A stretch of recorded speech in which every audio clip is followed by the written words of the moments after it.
You were the only one. I was surprised. And the reason I was surprised is that this ad equates the United States with the terrorists, and I was offended by that. Well, you say, I remember earlier you said it was a moral equivalency, and it's actually a material equivalency. And just to back up for a second about your surprise, I'm actually shocked that you're surprised. If you think about it, our current president, who I feel and many feel is in his position illegitimately by neglecting the voices of Afro-Americans and a Florida coup, which actually somebody got impeached for during the Reconstruction period.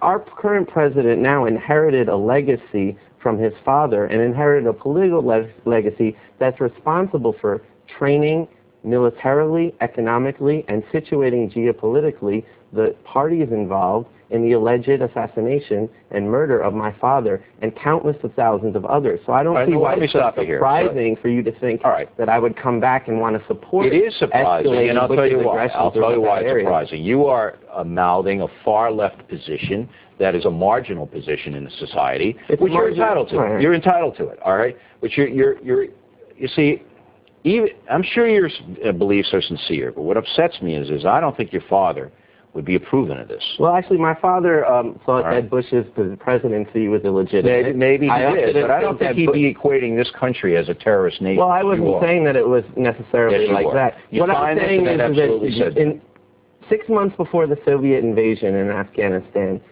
starting in the Carter administration and continuing escalating as Bush's father was head of the CIA, we recruited 100,000 radical mujahideen to combat a democratic government in Afghanistan, the Taraki government. I don't want to debate world politics. Well, why not? Because number one, I don't really care what you think. Well, okay. But you do care because the reason why you care is because you evoke 9/11 to rationalize. Let me finish.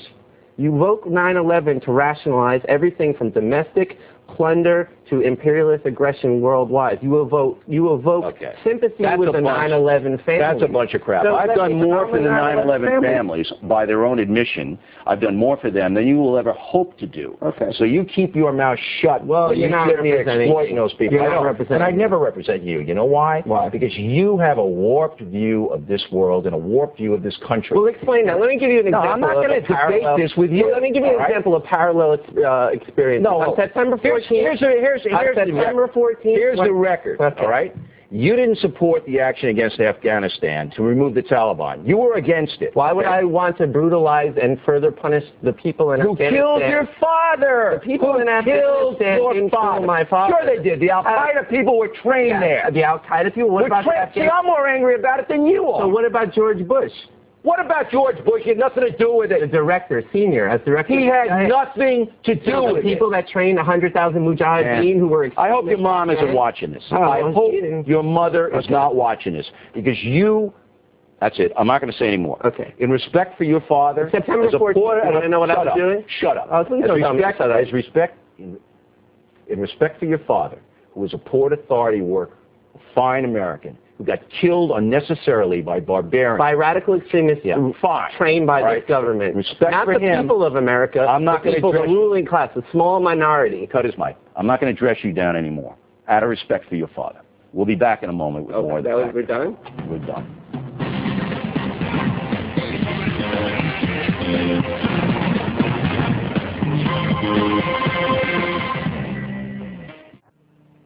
You're watching the #1 program on cable news. Enter the No Spin Zone on the O'Reilly Factor, the most powerful name in news, Fox News Channel. Thanks for staying with us. And Bill O'Reilly, I have to apologize. If I knew that guy, Jeremy Glick, was going to be like that, I never would have brought him in here. And I feel bad for his family. I really do. And the unresolved problems.